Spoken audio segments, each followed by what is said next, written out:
les années 70, on te disait qu'il fallait viser, cibler, tabasser le cholestérol, alors que c'est le sucre industriel qui cause des ravages sur ta santé. Le cholestérol, c'est l'initiateur d'hormones dans ton corps, et particulièrement de la coenzyme Q10, qui est essentielle pour le fonctionnement de tes mitochondries, qui elles sont comme des firmes, comme des sociétés énergétiques de tes cellules et surtout celles de ton cerveau.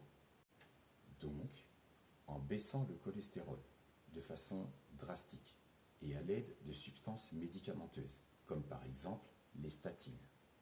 Attends, les statines, tu peux en parler? Dans des conversations, tu entends souvent le bon ou le mauvais cholestérol. Maintenant, les statines. Et quel rapport avec le cholestérol? Si tu te le procures en pharmacie, c'est un inhibiteur de l'enzyme qui contrôle la synthèse du cholestérol. Dans les années 1970, on te le recommandait pour l'utiliser et pour traiter l'excès de cholestérol. Jusque-là, ça allait. Ça tabassait le mauvais cholestérol, mais aussi le bon cholestérol. Les statines chimiques ne font pas le tri, ne font aucune différence. Les statines existent sous forme de compléments alimentaires ou sous forme chimique qui peuvent provoquer des troubles musculaires, des douleurs ou des crampes musculaires, des troubles hépatiques, des troubles digestifs, des insomnies ou des céphalées, alias maux de tête. Donc, en absorbant des statines, on envenime certaines circonstances et principalement en santé mentale.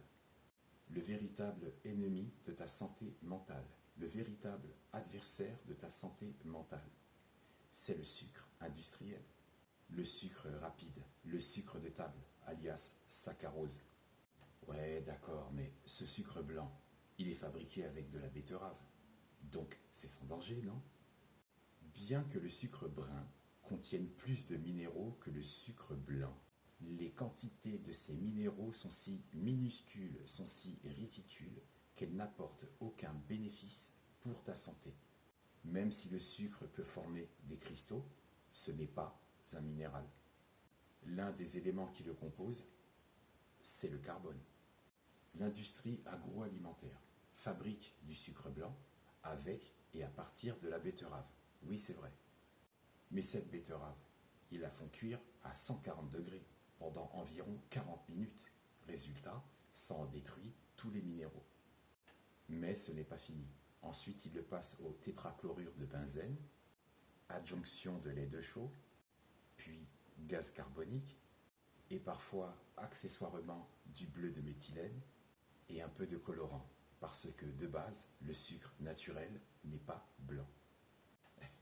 On dirait que tu décris la composition d'une drogue. Peut-être, appelle ça comme tu veux, mais si c'en est une, elle n'est pas nouvelle. Mais c'est celle que tu donnes à tes enfants, à tes neveux, à tes nièces. Enfants accros aux bonbons et aux sodas, aux boissons gazeuses surdosées de saccharose. Saccharose qui n'a rien à voir avec le sucre des fruits, le fructose. Et le fructose est le vrai sucre, le réel sucre qui fasse du bien à ton cerveau. Le sucre blanc, le sucre industriel. Que se passe-t-il vraiment dans le corps quand on le consomme? Le sucre industriel va concevoir des pics de sucre dans ton sang.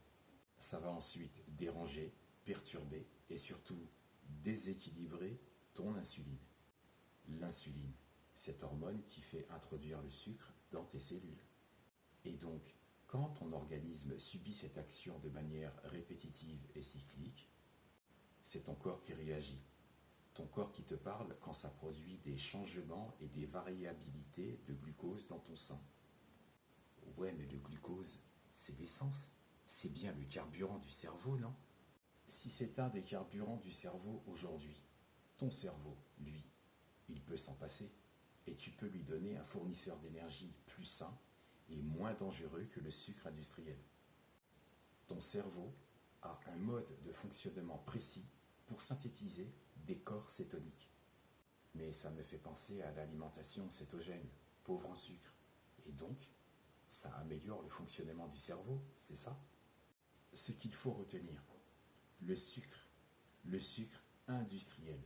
En bousculant à chaque absorption ton insuline, elle te dit « Hé, mais qu'est-ce que tu fais ?» Ton insuline est stimulée de façon récurrente, répétée et trop fréquente. Ça devient dangereux car ces fortes doses ingérées, il faut bien les stocker quelque part dans ton organisme. Et ça produit des poches d'inflammation dans les différentes zones de ton cerveau.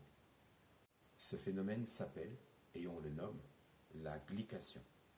C'est une phase par laquelle toutes les protéines ingérées et toutes les protéines présentes sont dénaturées. Puis ensuite, ça produit des déchets dans ton organisme. Déchets stockés aussi dans ton cerveau et qui vont affaiblir et modifier les capacités de ton cerveau à te concentrer ou à être relaxé, vulnérabilité et fragilité au stress, à l'anxiété ou aux troubles du sommeil.